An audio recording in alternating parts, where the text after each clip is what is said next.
जय Mithila Mithila mathematics YouTube channel में आप सभी का स्वागत है। देखिए हमारे पास आज का क्वेश्चन है, यह जो क्वेश्चन है यह क्वेश्चन बैंक का क्वेश्चन है। ठीक है, प्रीवियस ईयर क्वेश्चन है, मतलब 2021 ए का क्वेश्चन है, फर्स्ट सिटिंग में पूछा गया था ये क्वेश्चन। ठीक, देखिए तो क्वेश्चन क्या कहता है, पहले वो हम पढ़ लेते हैं, समझ लेते हैं, इसके बाद सॉल्व करेंगे तो सॉल्व करने में आसानी होगी और समझने में भी आसानी होगी। इससे पहले हम आप लोगों को क्वेश्चन बैंक का वह क्वेश्चन दिखा देते हैं जो हमने बनाया है। देखिए तो यह क्या है कि क्वेश्चन बैंक का क्वेश्चन है ये। ठीक, यह क्लास 10 की है, 2021 ए में, यानी कि फर्स्ट सिटिंग में पूछा गया था। यह जो है ना लघु उत्तरीय प्रश्न है। कौन सा क्वेश्चन है? लघु उत्तरीय क्वेश्चन है। हम इसमें से ना 10 क्वेश्चन को करवाने वाले हैं इस वीडियो में। देखिए ये क्वेश्चन हम क्या करेंगे, 1 2 3 करके हम यहाँ से 10 तक के क्वेश्चन को हम आज इससे करवाने वाले हैं। इसके बाद अगले क्वेश्चन को हम अगली वीडियो में करवाएंगे। देखिए तो क्वेश्चन क्या करते हैं, पहले हम पढ़ लेते हैं, समझ लेते हैं, इसके बाद सॉल्व करते हैं। और आज से जो है नवरात्रि भी स्टार्ट हो रही है, तो महानवरात्रि की ढेर सारी शुभकामनाएं आप सभी को। देखो क्वेश्चन कह रहा है कि दूरी सूत्र के प्रयोग से दर्शाएं कि बिंदुएं 4,3, 5,1 एवं 1,9 संरेख है। क्या हमें दिखाने के लिए कह रहा है? संरेख दिखाने के लिए कह रहा है। किससे? दूरी सूत्र के प्रयोग से। तो बहुत ऐसे स्टूडेंट होंगे जिनको दूरी सूत्र पता होगा और बहुत ऐसे स्टूडेंट होंगे जिनको दूरी सूत्र नहीं पता होगा, मालूम नहीं होगा। तो हम उसको बता देते हैं कि दूरी सूत्र क्या होता है। दूरी सूत्र कहने का मतलब है कि हमारे पास एक रेखा है, ठीक है, उसका यह एक बिंदु ये है और एक बिंदु ये है। इसको हम मान लेते हैं P, इसको मान लेते हैं हम Q। अब इसको जब PQ जो है ना, इसका जो मान है वो कितना है, x1, y1, और Q का जो मान है वो x2, y2 दिया हुआ, यह पॉइंट जो है वो दिया हुआ है। अब क्या करते हैं, यहाँ से जो है ना दूरी सूत्र निकालेंगे, यानी यहाँ से P से Q तक की जो दूरी निकालना होता है वो कैसे निकालते हैं, PQ बराबर √x2 - x1 का whole square plus y2 - y1 का होल स्क्वायर, यही इसका फॉर्मूला होता है। ठीक है, अब एक चीज़ आप लोग ध्यान दीजिए, यहाँ पर लिखा हुआ है संरेख। तो संरेख कब होगा? जब दो भुजाओं के वर्गों का योग जो है ना तीसरी भुजा के बराबर हो। क्या हो? तीसरी भुजा के बराबर हो, तब वो क्या हो जाएगा, संरेख हो जाएगा। तो हम क्या करते हैं, इसी तरह से क्या करते हैं, क्वेश्चन को हम देखते हैं क्या कह रहा है क्वेश्चन। माना कि a बराबर 4,3, b बराबर 5,1, c बराबर 1,9 जो यहाँ पर है, और हमने a b माना है इसलिए हमने मान लिया है। अब क्या करते हैं, हमें क्या किससे निकालने के लिए कह रहा था, दूरी सूत्र से निकालने के लिए कह रहा था। तो हम क्या करेंगे, अब दूरी सूत्र से a b बराबर √x2 - x1 का whole square plus y2 - y1 का होल स्क्वायर। अब x2, x1, y2, y1 का जो भी मान है उसको हम क्या करेंगे, इसमें पुट कर देंगे। देख लीजिए x2 - x1, देखिए x2 ab में, देखिए ab, तो x2 हमारे पास कितना है, 5 है, x1 4 है, y2 1 है और y1 3 है। तो क्या करेंगे, x2 - x1 यानी कि 5 - 4 का whole square plus y2 - y1, तो 1 - 3 का होल स्क्वायर। यहाँ से देखिए बराबर √5 - 4 बराबर कितना होगा, 1 होगा, यानी कि 1 होगा। तो 1 का स्क्वायर प्लस 1 - 3 करते हैं तो -2 का होल स्क्वायर, इतना हो जाता है। अब देखिए यहाँ से लिखेंगे बराबर √1 का स्क्वायर कितना हो जाएगा, 1 हो जाएगा, और -2 का स्क्वायर कितना होगा, 4 होगा। ये माइनस जो है वो 2 माइनस हो जाएंगे तो कैंसिल हो जाएंगे। बराबर ए बी बराबर हमारे पास कितना माना जाएगा, 1 + 4 बराबर √5। ये क्या किसका मान आ गया, यह जो वैल्यू है यह किसकी आ गई, ए बी की वैल्यू आ गई। हम अब क्या निकालेंगे, बी सी निकालेंगे, इसके बाद हम ए सी निकालेंगे। तो देखिए बी सी बराबर क्या लेंगे, फॉर्मूला √x3 - x2 का whole square plus y3 - y2 का होल स्क्वायर। अब x3 - x2, y3 - y2 का जो भी मान है इसको हम क्या करते हैं, यहाँ पर पुट कर देते हैं। देखिए दिखा देते हैं आपको, क्या ले रहे हैं हम, BC ले रहे हैं। तो देखिए BC, अब इसमें ध्यान दीजिएगा, BC इन 2 पॉइंट में ध्यान दीजिए। तो हमारे लिए x3 क्या हो जाएगा, 3 हो जाएगी, और x2 5 हो जाएंगे, y3 9 हो जाएगा और y2 1 होगा। तो क्या करते हैं, इस मान को हम पुट कर देते हैं। देखिए क्या करेंगे, लिखेंगे √x3 - x2, देखिए तो 1 - 5 का होल स्क्वायर प्लस 9 - 1 का होल स्क्वायर, पुट कर दे वैल्यू को, लिखेंगे बराबर √1 - 5 इज इक्वल टू -4, तो -4 का होल स्क्वायर प्लस 9 में यदि -1 करेंगे तो कितना हो जाएगा, 8 हो जाएगा। तो 8 का स्क्वायर बराबर √4 को यदि स्क्वायर करेंगे तो 16 हो जाएगा, और 8 को यदि स्क्वायर करते हैं तो 64 हो जाएंगे।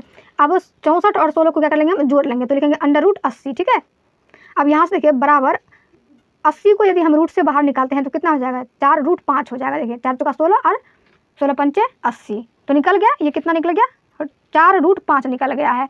ओके, अब निकाल लेते हैं हम AC निकाल लेते हैं। तो AC के लिए क्या हो जाएगा, देख लीजिए AC बराबर होगा √x3 - x1 का whole square plus y3 - y1 का होल स्क्वायर हो जाएगा, ये फॉर्मूला है। और x3 - x1 का जो वैल्यू है उसको पुट करेंगे, y3 - y1 का जो भी वैल्यू है उसको क्या करेंगे, हम पुट कर देंगे। देखिए कैसे, देखिए अब हम इसमें देख रहे हैं, AC में देख रहे हैं, ये इस और इस पॉइंट में देख रहे हैं, तो x3 1 होगा, x1 4, y3 9 और y1 3। इसको क्या करेंगे हम पुट कर देंगे, तो देखिए क्या होगा कि बराबर अंडर रूट 1 - 4 का होल स्क्वायर प्लस 9 - 3 का होल स्क्वायर बराबर अंडर रूट 1 माइनस यदि हम 4 करते हैं तो कितना हो जाएगा, -3 हो जाएगा, तो -3 का होल स्क्वायर प्लस 9 - 3 करते हैं तो 6 बच जाती है। 9 में से यदि 3 को घटाएंगे तो 6 बचेगा ना, तो 6 का होल स्क्वायर यानी कि 6 का होल स्क्वायर बराबर 3 को यदि हम स्क्वायर करेंगे यानी -3 को यदि हम स्क्वायर करते हैं तो कितना हो जाएगा, 9 हो जाएगा, तो अंडर रूट 9 प्लस 36 यानी कि 6 को हम स्क्वायर करेंगे तो 36 होगा। अब 36 और 9 को यदि हम जोड़ते हैं तो कितना होगा, रूट 45 हो जाएगा। ओके, अब क्या करते हैं, इस रूट 45 को हम क्या करेंगे, रूट से बाहर निकालेंगे तो 3 रूट 5 होगा। देखिए तो हमारे पास जो है AC बराबर कितना निकला, 3 रूट 5, और हमें क्या निकालने के लिए कह रहा था, संरेख बताने के लिए हमें कह रहे थे।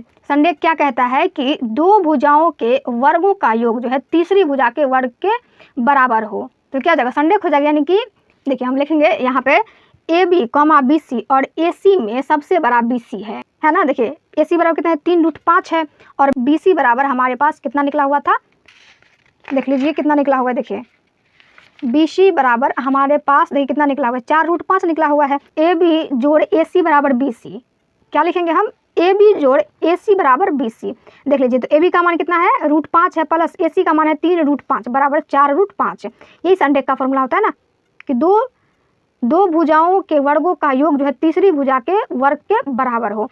तो क्या लिखेंगे, देखिए तो क्या करेंगे, देखिए इसमें भी रूट 5 है और इसमें भी रूट 5 है, तो हम क्या करेंगे, रूट 5 को कॉमन ले लेते हैं। तो रूट 5 को कॉमन ले लिए, रूट 5 को हम क्या करते हैं, कॉमन ले लेते हैं, तो लिखेंगे रूट 5 इंटू 1 + 3। देखिए रूट 5 को यदि हम 1 से गुना करेंगे तो रूट 5 ही होगा, और रूट 5 को यदि 3 से गुना करेंगे तो 3 रूट 5 हो जाएगा बराबर 4 रूट 5। जो ऐसे ही रहने देंगे इसको, एंड क्या करते हैं, देखिए रूट 5, तो रूट 5 को ऐसे छोड़ देंगे, और देखिए यहाँ पर 1 + 3 बराबर कितना होगा, 4। तो 4 को क्या करेंगे, बाहर निकाल देंगे, क्योंकि बाहर ही है ना रूट से, तो बाहर 4 रूट 5 बराबर 4 रूट 5। देखिए ये दोनों क्या हो गया कि बराबर हो गया, AB जोड़ AC बराबर BC हो गया। क्या कह रहा था, यह जो संरेख है वो क्या कहता है कि दो भुजाओं के वर्गों का योग जो है तीसरी भुजा के वर्ग के बराबर हो जाए।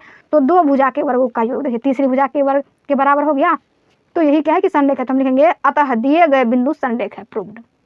अब क्या करते हैं, क्वेश्चन नंबर 2 को देख लेते हैं। क्वेश्चन नंबर 2 दिया हुआ है, यदि x बराबर a sin theta plus b cos theta और y बराबर a cos theta minus b sin theta, सिद्ध करें कि x² प्लस वाई स्क्वायर बराबर a² प्लस b²। यह हमें सिद्ध करने के लिए कह रहा है, प्रूव्ड करने के लिए हमें कह रहा है, ठीक है, हमें दिखाने के लिए कह रहा है कि यह जो है ना x² प्लस वाई² जो दिया हुआ है इसका वैल्यू इतना बराबर a² प्लस b² है या नहीं, दिखाइए, प्रूव्ड कीजिए, सत्यापित कीजिए। देखिए तो हम क्या करते हैं, हम क्या करेंगे, लिखेंगे यहाँ x बराबर जो गिवन है उसको पहले हम लिख लेते हैं, x बराबर a sin theta plus b cos theta, y बराबर a cos theta minus b sin theta दिया हुआ है।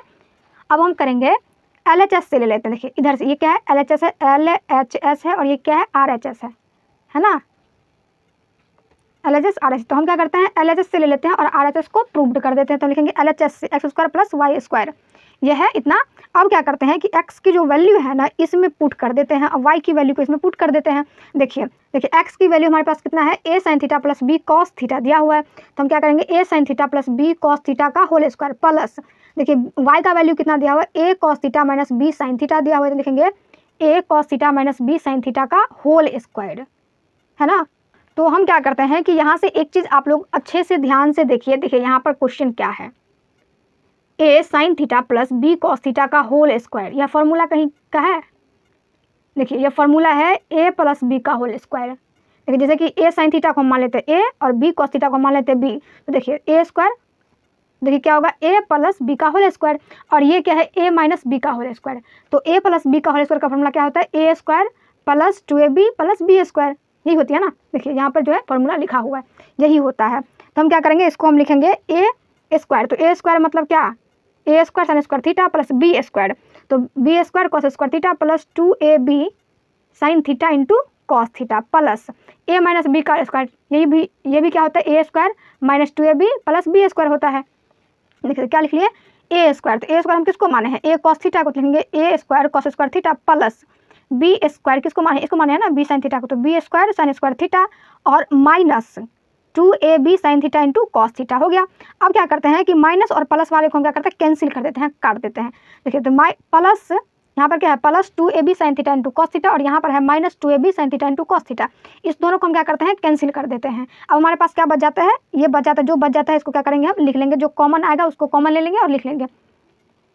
देखिए तो यहाँ पर क्या है कि इसमें देखिए ए स्क्वायर साइन स्क्वायर थीटा और यहाँ पे भी है ए स्क्वायर कॉस स्क्वायर थीटा। इसमें से हम क्या करेंगे ए स्क्वायर को कॉमन ले लेंगे। देखिए तो कॉमन ले रहे हैं a square into sine square theta plus cos square theta plus B square into sine square theta plus cos square theta ले लेंगे। अब यहाँ से देखिए आप लोग एक चीज़ ध्यान से देखिए क्या है sign square theta plus cos square theta. आप लोग को याद होगा त्रिकोणमिति में कि sign square theta plus cos square theta बराबर 1 होता है। कितना होता है, 1 होता है, 1 होता है। तो लिखेंगे ए स्क्वायर गुने 1 प्लस बी स्क्वायर गुने 1। तो ए स्क्वायर को यदि हम 1 से गुणा करते हैं तो वो ए स्क्वायर ही होता है, तो ए स्क्वायर और ये प्लस तो है तो यहाँ पे तो लिखेंगे प्लस बी स्क्वायर को भी यदि 1 से मल्टीप्लाई करते हैं तो बी स्क्वायर ही होता है। देखिए तो ए स्क्वायर प्लस बी स्क्वायर आ गया हमारे पास, RHS जो है वो आ चुका है, आ गया ना। हमें क्या कह रहा था प्रूव करने के लिए, x square plus y square बराबर A square plus B square. देखिए तो हमारे पास आ गया ना, यही हो गया हमारा आंसर। आई होप इतना तक आप लोग समझ गए होंगे। तो वीडियो को like and subscribe and share जरूर कर दीजिएगा।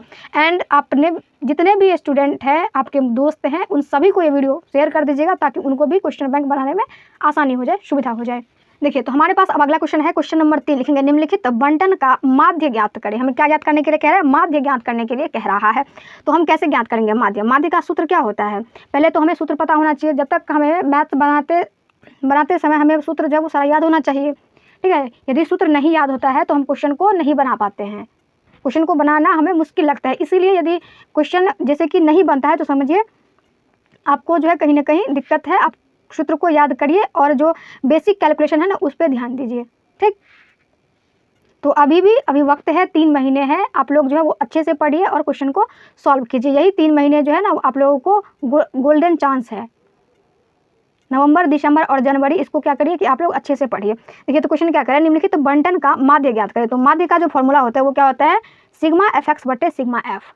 तो हमें पहले क्या निकालना होगा, पहले हमें एक्स निकालना होगा, एफ निकालने होगा, इसके बाद सिग्मा एफ एक्स निकालना होगा और सिग्मा एफ निकालना होगा। देखिए यहाँ पर दिया हुआ है वर्ग अंतराल दिया हुआ है और बारंबारता जो है वो दी हुई है। देखिए वर्ग अंतराल कितना दिया हुआ है, 0 से 10, 10 से 20, 20 से 30, 30 से 40, 40 से 50 दिया हुआ है और बारंबारता जो है वो 20, 24, 40, 36 और 20 दिया हुआ है।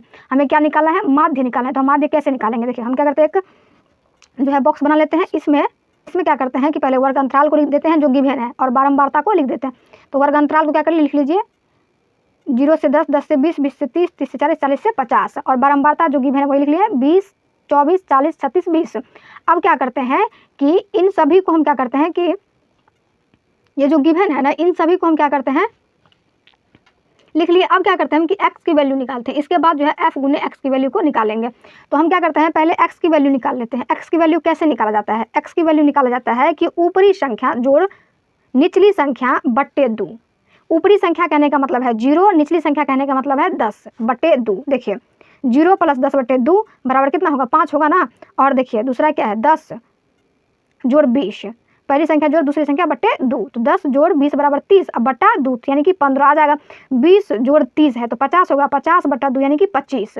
ऐसे ही नीचे 30 जोड़ 40, इसी तरह से 40 जो 50 का कितना निकल गया, देख लीजिए x की वैल्यू क्या आ गई, 5, 15, 25, 35 और 45 आ गया। अब क्या करेंगे, f गुने x निकालना है। क्या निकालना है, f गुने x निकालना है। तो इसके लिए क्या करना पड़ेगा, देखिए बारंबारता को हम क्या कहते हैं, f कहते हैं और इसको हम क्या कहेंगे, x कहेंगे। इसके अकॉर्डिंग क्या करेंगे, देखिए इन दोनों को हम क्या करेंगे, गुना कर लेंगे। क्या निकालेंगे, f गुने x निकालेंगे। तो यानी कि बारंबारता f और इस x को क्या करेंगे, गुना कर लेंगे। तो 20 को हम जो है 5 से गुना कर लेंगे तो क्या हो जाएगा, 100 हो जाएगा। 24 को 15 से गुना कर लेंगे तो 360, 40 को 25 से गुना कर लेंगे तो 1000 हो जाएगा और 36 को 35 से गुना कर लेंगे तो 1260 और 20 को 45 से गुना कर लेंगे तो 900 हो जाएगा, ठीक है। अब यहाँ से क्या करते हैं कि हमें क्या निकालना है, सिग्मा एफ निकालना है। सिग्मा एफ निकालने का मतलब है कि आपके पास जितना बारंबारता दिया हुआ है ना उसको क्या करेंगे, जोड़ लेंगे। देखिए 20 को जोड़ लेंगे, 20, 24, 40, 36 और 20 को यदि जोड़ते हैं ना सभी को तो हमारे पास 140 आता है, यानी कि सिग्मा एफ बराबर 140। और अब हमको क्या निकालना है, सिग्मा एफ एक्स निकालनी है। तो सिग्मा एफ एक्स का जो है ना इसको भी हम क्या करेंगे, जोड़ लेंगे। इन सभी को हम क्या करेंगे, जोड़ लेंगे। जो भी मान होगा वह क्या हो जाएगा, सिग्मा एफ एक्स हो जाएगा। तो देखिए सिग्मा एफ एक्स बराबर हमारे पास कितना आ गया, 3620 आ चुका है। अब हम क्या करते हैं कि सूत्र से माध्य बराबर सिग्मा एफ एक्स बटे सिग्मा एफ कर लेते हैं। देखिए क्या करेंगे, सूत्र से माध्य बराबर सिग्मा एफ एक्स बट्टे सिग्मा एफ। देखिए सिग्मा एफ एक्स कितना दिया हुआ है, 3620 दी हुई है, तो इसको लिखेंगे 3620 बट्टे सिग्मा एफ। सिग्मा एफ हमारे पास जो है 140 है, तो 140 0 0 कैंसिल कर दीजिए। देखिए 360 को क्या करेंगे हम 14 से भागा देंगे ना, तो कितना हो जाएगा 25.86 डॉट डॉट हो जाएगा। ठीक है, तो हमको 2 ही नंबर लिखना है आगे का, इससे ज़्यादा नहीं लिखना है। तो कितना हो जाएगा 25.86, यही हमारा क्या है आंसर है। देखिए क्वेश्चन नंबर 4 क्या कहता है कि यदि किसी एपी का nवां पद 17 एवं 14वां पद 29 है तो उस एपी का सार्वअंतर क्या होगा।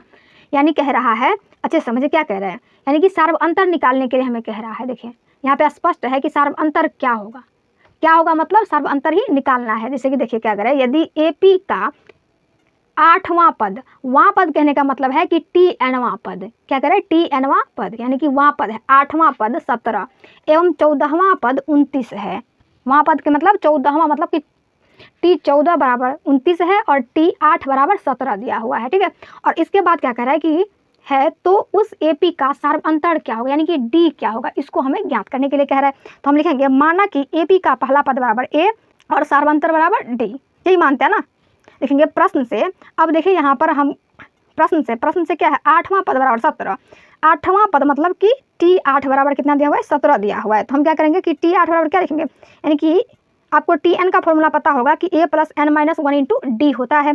तो n के जगह पर ना हम 8 रख देंगे, क्या रख देंगे n की जगह पर 8। देखिए कैसे, T8 बराबर A + 8 - 1 × D, तो हमारे पास क्या आ जाएगा A + 7D आ जाएगा। ठीक है, A + 7D जो है आ जाएगा। तो हम क्या लिखेंगे A + 7D बराबर 17, और दूसरा इसी तरह से कर लेंगे क्या है 14वां पद, तो यानी कि T14 बराबर A प्लस और n की जगह पर लिखेंगे 14, तो 14 - 1 × D, तो यहाँ से देखिए क्या हो जाएगा A + 13D हो जाएगा।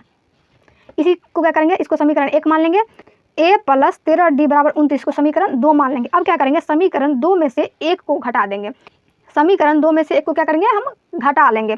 देखिए क्या हो जाएगा, जो बराबर के साइड में है ना उसको इधर साइड रख देंगे, जो बराबर की दूसरी साइड है उसको दूसरी साइड रख देंगे, माइनस कर देंगे उससे। ठीक है, देखिए कैसे A + 13D माइनस, यह है ना A + 13D, समीकरण 2 में से क्या करेंगे कि समीकरण 1 को घटाएंगे, यानी कि A + 7D को घटा देंगे तो क्या हो जाएगा माइनस करेंगे तो ये भी माइनस लग जाएगा, इसमें भी माइनस लग जाएगा, माइनस प्लस माइनस माइनस होता है ना, इसलिए क्या हो जाएगा -A - 7D बराबर 29 - 17। अब क्या करेंगे, प्लस A है इधर माइनस A है, तो इन दोनों को क्या करेंगे कैंसिल कर देंगे।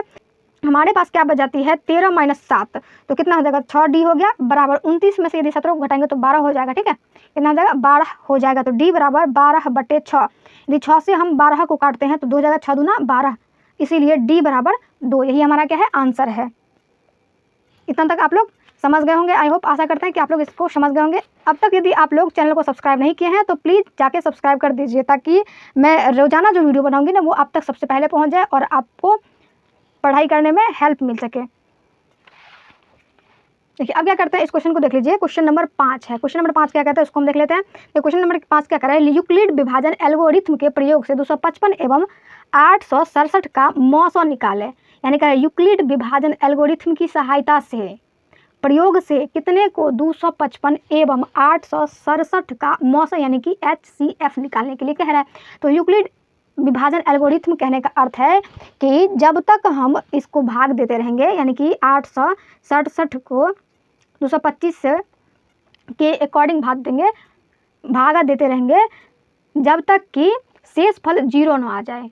जब शेषफल 0 आ जाएगा तो वहाँ से क्या हो जाएगा कि छोड़ देंगे। ठीक है, जैसे कि मान लेते हैं यहाँ भाज्य बराबर कितना दिया हुआ है, देखिए भाज्य बराबर कितना है 867 है, तो 67 और भाजक कितना दिया है 255 दिया हुआ है, जिससे हम भाग देते हैं ना उसको भाजक कहते हैं। जैसे कि देख लीजिए हम क्या करेंगे, यूक्लिड विभाजन एल्गोरिथम से 255 भागा 867, तो 255 तिया कितना होता है 255 तिया कितना होता है 765 होता है। आप लोग गुना करके देख सकते हैं। यदि हम इसको क्या करते हैं माइनस करते हैं, 7 में से यदि हम 5 को माइनस करते हैं तो 2 हो जाएगा, 6 यहाँ पे तो 0 और 8 - 7 तो 1 हो जाएगा, यानी कि 102 हो गया। अब हम क्या लिखेंगे, देखिए इसको लिखने का जो फॉर्मूला होता है, भाज्य बराबर क्या होता है भाजक गुने भागफल जोड़ शेषफल। क्या होता है फॉर्मूला, भाजक गुने भागफल जोड़ शेषफल, यही हमारा क्या है फॉर्मूला है। तो हम क्या करेंगे इसको लिख लेंगे। देखिए कैसे लिखेंगे, 867 बराबर, यानी ये तो क्या है भाज्य है, बराबर 255 × 3 + 102, हो गया। अब हम क्या करेंगे, फिर से लिखेंगे यूक्लिड विभाजन एल्गोरिथम से।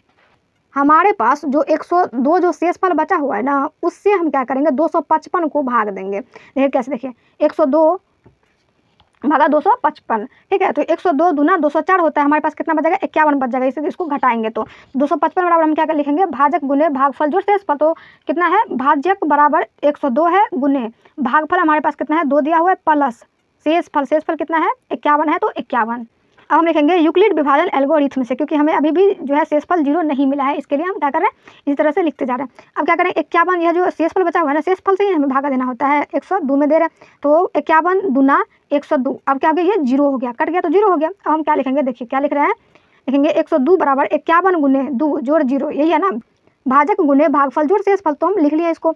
अब देखिए 0 आ चुका है, अब जो शेषफल है ये 0 आ चुका है, तो हम क्या लिखेंगे, इसीलिए HCF यानी कि मौसा जो है कितने का 255,867 का कितना होगा 51 होगा, क्योंकि इससे ना ये 0 हो गया, तो यही क्या है कि आंसर है। देखिए अब हम क्या करेंगे, क्वेश्चन नंबर 6 को देख लेते हैं। किसको देखेंगे, क्वेश्चन नंबर 6 को देख लेते हैं। देखिए क्या कह रहा है कि दो संख्याओं का योगफल 50 है, दो संख्या का योगफल कितना है 50 है, एवं उसमें से एक संख्या दूसरी की 7/3 गुनी है, तो संख्या निकालिए। हमें क्या निकालने के लिए कह रहा है, संख्या को निकालने के लिए कह रहा है, संख्या निकालने के लिए कह रहा है। और क्या क्या दिया हुआ है, दो संख्याओं का योगफल, योगफल का मतलब होता है जोड़, दो संख्या का जोड़ जो है वो 50 दिया हुआ है, एवं इसमें से एक संख्या यानी कि एक संख्या ऐसा है जो दूसरी संख्या की 7/3 गुनी है, तो हमें क्या निकालना है, संख्या निकालना है। देखिए क्या करते हैं, हम मान लेते हैं कि पहली संख्या बराबर x, दूसरी संख्या बराबर y, ठीक। लिखेंगे प्रश्न से। अब क्या करते हैं, जो प्रश्न बता रहे हैं इससे हम क्या करते हैं देख लेते हैं। तो हम लिखेंगे प्रश्न से। अब क्या कह रहा है कि दो संख्याओं का योगफल यानी कि जोड़, तो पहली संख्या जोड़ दूसरी संख्या बराबर 50, इतना हो गया।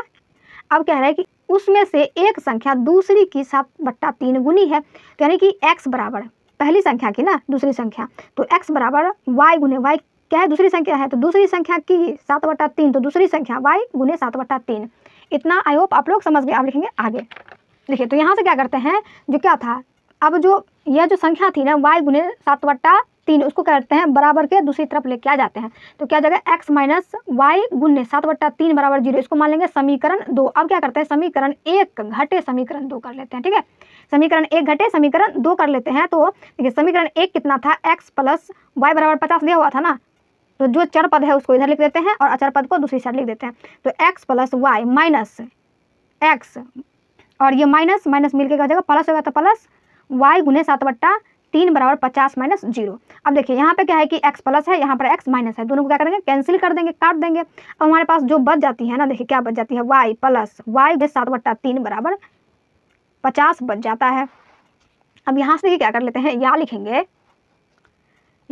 y, इसको क्या करते हैं, देखिए इसमें भी y है और इसमें भी y है, तो हम y क्या कर लेंगे कॉमन ले लेंगे, कॉमन ले सकते हैं ना, तो y इंटू 1 जोड़ 7/3। देखिए y को यदि हम 1 से गुना करेंगे तो y होगा, और y को यदि हम 7/3 से गुना करेंगे इतना ही होगा ना, बराबर 50। अब यहाँ से क्या करते हैं, हम एलसीएम ले लेते हैं, तो y इंटू एलसीएम लेंगे तो एलसीएम कितना आएगा 3 आएगा, यहाँ पर क्या जाएगा 3 जोड़ 7 बराबर 50।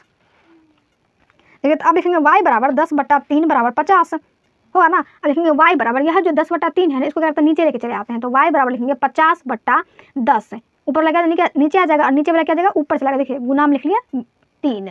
अब देखिए 10 × 50 कट गया, इसको कर दे, और 5 × 15, तो y बराबर कितना हो जाएगा 15 आ गया हमारे पास। एक संख्या निकल गई, यानी कि दूसरी संख्या का जो मान था वो निकल गया 15।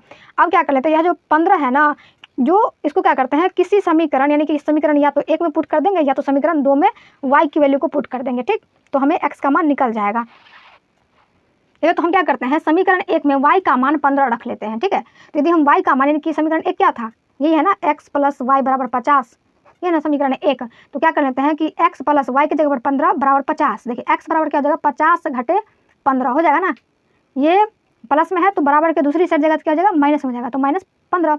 अब इसीलिए x बराबर 35 हो। देखिए 50 में से यदि 15 को माइनस करते हैं तो कितना हो जाएगा 35 हो जाएगा, तो हमें पहली संख्या भी क्या हुई निकल गई। तो हम लिखेंगे अतः पहली संख्या बराबर 35 और दूसरी संख्या बराबर 15, यही हमारा क्या है आंसर। अब देखिए क्वेश्चन नंबर 7 पे आते हैं। देखिए क्वेश्चन नंबर 7 क्या कहता है कि एक द्विघात बहुपद ज्ञात करें। हमें क्या ज्ञात करने के लिए कह रहा है, द्विघात बहुपद को ज्ञात करने के लिए कह रहा है, जिनके शून्यकों का योग जो है √2 दिया हुआ है एवं शून्यकों का गुणनफल 1/3 है। और हमें ज्ञात क्या करना है, द्विघात बहुपद ज्ञात करना है। और इस जगह पे भी देखिए आपको फॉर्मूला याद रखना होगा, फॉर्मूला याद होगा तो क्वेश्चन बन जाएगा, और नहीं याद रहेगा तो सोचेगा बाप रे कितना भारी है, बन ही नहीं रहा है। मैथ्स नहीं बनने का मेन रीज़न होता है कि आपको फॉर्मूला नहीं याद है और बेसिक कॉन्सेप्ट आप नहीं समझते हैं, इसीलिए मैथ जो है वो भारी लगता है, अदरवाइज मैथ्स जो है उतना भारी है नहीं। देखिए तो क्या कह रहा है कि एक द्विघात बहुपद ज्ञात करें जिनके शून्यकों का योग जो है वो √2 दिया हुआ है एवं शून्यकों का गुणनफल 1/3 दी हुई है। तो हम लिखेंगे यहाँ शून्यकों का योग बराबर √2, शून्यकों का गुणनफल बराबर 1/3 जो है दिया हुआ है। तो द्विघात बहुपद का जो फॉर्मूला होता है, सूत्र होती है, वो क्या होती है, x² माइनस शून्यकों का योग गुने x जोड़ शून्यकों का गुणनफल, यही होता है इसका सूत्र। तो हम क्या करते हैं, x², तो x² का तो कोई मान है नहीं तो लिखेंगे x² ऐसे रहने देंगे, माइनस यहाँ पे क्या है, माइनस है सूत्र से, शून्यकों का योग, देखिए शून्यकों का योग कितना दिया हुआ है, √2 दी हुई है और इंटू x, तो x प्लस शून्यकों का गुणनफल है, शून्यकों का गुणनफल 1/3 दिया हुआ है, तो 1/3 यही हमारा क्या है कि आंसर है। यही मैं ज्ञात करने के लिए कह रहा था ना, द्विघात बहुपद, तो यही है द्विघात बहुपद। आई होप आप लोग इतना तक समझ गए होंगे। ये क्वेश्चन, ये 8 नंबर क्वेश्चन है, ये आप लोगों को बनाना है। यदि नहीं बनता है तो आप लोग जो है वो कमेंट कर सकते हैं और मैं जो है नेक्स्ट वीडियो में इस क्वेश्चन को बना दूंगी, ठीक है। अब आ जाते हैं क्वेश्चन नंबर 9 पे। देखिए क्या कह रहे हैं क्वेश्चन, के किस मान के लिए निम्न रैखिक समीकरण के युग्म के अपरिमित रूप से अनेक हल होंगे, यानी इसके अनेक हल होने की क्या कह रही है, बात कह रहे हैं। और हमें मान किसका निकालना है, के का मान निकालना है। किसका मान निकालना है भैया, के का मान जो है वो निकालना है। और हमारे पास देखिए दो रेखाएं जो है दी हुई है, एक है kx + 3y माइनस के माइनस 3 बराबर 0, एंड दूसरी जो रेखा है वो 12x + ky माइनस के बराबर 0 जो है दिया हुआ है। तो हम लिखेंगे यहाँ दिया है kx + 3y माइनस इंटू के माइनस 3 बराबर 0, इसको हम मान लेते हैं इक्वेशन नंबर 1। और यह जो दिया हुआ है 12x + ky माइनस के बराबर 0, इसको मान लेते हैं इक्वेशन नंबर 2। अब हम क्या करते हैं कि आपको पता होगा कि यह जो आपको पता होगा कि रैखिक समीकरण का जो रेखा होती है वो क्या होता है, a1x + b1y + c1 बराबर 0, a2x + b2y + c2 बराबर कितना होगा 0। देखिए तो इससे हम क्या करेंगे कि a1 b1 c1 a2 b2 c2 का जो है मान निकाल लेते हैं यहाँ से, इसमें से। देखिए तो a1 बराबर क्या हो जाएगा, k हो जाएगा, b1 बराबर 3 और c1 बराबर क्या हो जाएगी, माइनस इंटू के माइनस 3, यही हो जाएगा। देखिए a2 बराबर 12, b2 बराबर कितना है k है और c2 बराबर -k है। ठीक, यहाँ तक समझ गए। अब हम लिखेंगे प्रश्न से अनेक हल होने की स्थिति में, यानी कि अनेक हल के लिए बोल रहा था ना, अनेक हल होंगे। तो हम क्या करेंगे, अनेक हल होने की स्थिति a1/a2 बराबर b1/b2 बराबर c1/c2।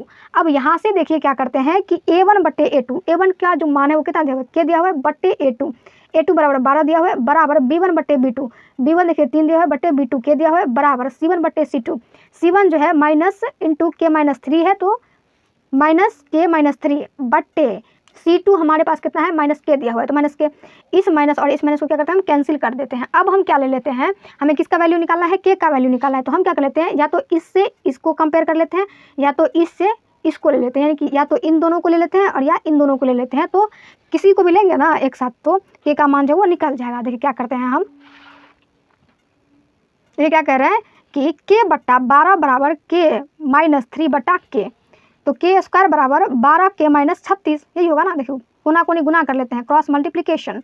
देखिए तो k को यदि हम k से गुना करेंगे तो k² और 12 को k से गुना करेंगे तो 12k और 12 को यदि -3 से गुना करेंगे तो 36 हो जाएगा।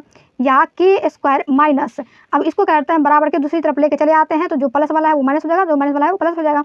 तो k² माइनस, यह प्लस वाला है तो क्या हो जाएगा -12k, और इधर क्या है कि माइनस है तो इधर पे प्लस हो जाएगा, तो +36 बराबर 0। अब देखिए यहाँ से क्या करेंगे, गुणनखंड निकाल लेते हैं। तो k² माइनस 12 को क्या लिखेंगे 6k माइनस 6k प्लस 36 बराबर 0। अब देखिए इसको क्या करेंगे, k² जो है इसको कहते हैं कॉमन ले लेते हैं, तो k इंटू k माइनस 6, देखिए आ गया इतना, इसको यदि गुना करेंगे k² माइनस 6k आ गया, और इसको क्या करेंगे -6, इसमें क्या करेंगे कॉमन ले लेंगे, तो -6 लिए तो k माइनस 6 बराबर 0 आ गया। अब यहाँ से देखिए या k minus 6 into k minus 6 आ गया, इसको एक बार इसको और इसको लेंगे, एक बार इसको किसी एक को ले लेंगे। तो यहाँ से देखिए k माइनस 6 बराबर 0, तो k बराबर कितना है 6 आ जाएगा आंसर। आज के क्वेश्चन का मैं लास्ट क्वेश्चन बता रही हूँ, क्वेश्चन नंबर 10। इसके बाद अगली जो क्वेश्चन आएगा 11-12 वह इससे दूसरी वीडियो में आ जाएगी, उसको आप लोग अच्छे से देख लीजिएगा। ये होगा पार्ट 1 और नेक्स्ट वाला होगा पार्ट 2। अब देखिए आज का यह लास्ट क्वेश्चन है। देखिए क्वेश्चन क्या कह रहा है कि x के किस मान के लिए बिंदु a -3,12, b 7,6 और c x,9 संरेख है। यानी कह रहा है कि k का ऐसा कौन सा मान है जिनके लिए यह बिंदु जो है वो संरेख है। यह क्वेश्चन कह रहा है कि x का किस मान के लिए बिंदु जो दिया हुआ है वो संरेख है। तो हमें क्या निकालना है, पहले तो x का मान निकाल लेना है, तब तो पता चलेगा ना कि इस मान के लिए ये संरेख है। तो हम लिखेंगे दिया है a, दिया है ना a -3,12, b दिया हुआ है 7,6 और c दिया हुआ है x,9। देखिए x1 बराबर क्या होगा, x1 बराबर -3, y1 बराबर 12, देखिए ना x2 बराबर 7 और y2 बराबर 6, x3 बराबर x और y3 बराबर कितना होगा 9 हो जाएगा। ठीक है, अब यहाँ से हम क्या कर लेते हैं, प्रश्न से तीनों बिंदु संरेख ही है। यानी कि यह दिया हुआ है ना कि तीनों बिंदु क्या है कि संरेख है। तो हम क्या करते हैं, तीनों बिंदु संरेख है तो इसके लिए हम क्या करना पड़ेगा, त्रिभुज ABC का क्षेत्रफल बराबर यदि 0 होता है तो क्या हो जाएगा, संरेख हो जाएगा। तो यही ना संरेख का सूत्र है। तो हम क्या करते हैं, त्रिभुज ABC के क्षेत्रफल का जो कहते हैं ना सूत्र लिख लेते हैं, किसमें, निर्देशांक ज्यामिति वाला है ये। जब तीन बिंदुएं दिया हुआ हो तब त्रिभुज का क्षेत्रफल बराबर बटा 2 × x1 × y2 - y3 + x2 y3 - y1 + x3 y1 - y2 बराबर 0। यह क्या है कि सूत्र है। अब हम x1 x2 x3 y1 y2 y3 का क्या करेंगे, इसमें मान को हम पुट कर देंगे। तो 1/2 × x1 बराबर कितना है, -3 है। देखिए x1 बराबर -3 दिया हुआ है तो हमने मान लिया है -3 × y2 - y3। देखिए y2 हमारे पास जो है वह कितना दिया हुआ है 6 और y3 9 है, तो 6 - 9 प्लस x2 हमारे पास 7 है तो 7 × y3 - y1, y3 9 है, y1 कितना है 12 दिया हुआ है तो लिख लिए यहाँ पे प्लस x3 हमारे पास कितना है x है × y1 - y2। देखिए y1 कितना दिया हुआ है, y1 है 12 और y2 कितना दिया हुआ है 6, तो लिख लिया 12 - 6 बराबर 0। अब हम क्या कर लेते हैं यहाँ से, देखिए या 1/2 × इसको क्या कर लेते हैं, जो बाहर है ना उसको ऐसे छोड़ देते हैं। देखिए -3 × 6 में 6 माइनस यदि 9 करते हैं तो कितना हो जाएगा, -3 होगा, क्योंकि बड़ी संख्या में जब वो माइनस लगा हुआ है तो माइनस होगा, प्लस 7 और 9 - 12 वो कितना देगा, -3 होगा। इसमें भी बड़ी संख्या में लगा हुआ है तो माइनस लगेगा, प्लस x × 12 में से यदि 6 को हम घटाते हैं तो कितना होगा, 6 होगा बराबर 0। अब देखिए यहाँ से 1/2 और यदि -3 को यदि -3 से हम गुना करेंगे तो कितना हो जाएगा, 9 हो जाएगा। प्लस माइनस माइनस होता है, साइन होता है ना, प्लस माइनस बराबर क्या हो जाएगा, माइनस होगा, साइन यही होता है। तो कितना हो जाएगा, -7 या 21 प्लस 6x बराबर 0। देखिए यहाँ से क्या हो जाएगा, 1/2 × यहाँ से देखिए 21 में से यदि हम 9 को घटाएंगे तो कितना हो जाएगा, 12 हो जाएगा। और बड़ी संख्या में माइनस लगा हुआ है तो माइनस लगा देंगे, प्लस 6x बराबर 0। अब देखिए यहाँ से हम क्या करेंगे, 6x - 12 बराबर 0 कैसे लिख दिए, क्योंकि यह जो है ना 1/2 इस 2 को हम क्या कर दिए, इधर लेके आ गए, 0 से मल्टीप्लाई कर दिए। अब 0 से भाई मल्टीप्लाई करेंगे तो 0 ही होगा ना, तो 0 हो गया। तब क्या लिखेंगे, 6x बराबर इस 12 को क्या करेंगे कि बराबर के दूसरी साइड लेके चले जाएंगे तो लिख जाएगा, तो क्या हो जाएगा 12 हो जाएगा, या x बराबर 12/6। यानी ये जो 6 है उसको करके नीचे लेके आ गए तो 6 दूना 12 कट कर दिए। तो यहाँ से देखिए x बराबर हमारे पास क्या आ जाएगा, 2 आ जाएगा, 6 दूना 12 कट गया तो कितना आ जाएगा, 2। तो यही हो गया ना, 2 के मान के लिए क्या है, संरेख है। आई होप आज की वीडियो आप लोगों को पसंद आई हो, तो लाइक सब्सक्राइब एंड शेयर करना ना भूलें। एक काम जरूर कर दीजिएगा कि कमेंट जो है ना वो आप लोग करते रहिएगा, ताकि हमें भी मोटिवेशन मिले और जिसके लिए मैं क्या करूँ, आप लोगों के लिए वीडियो जो हमेशा बना के लेते आती रहूँ।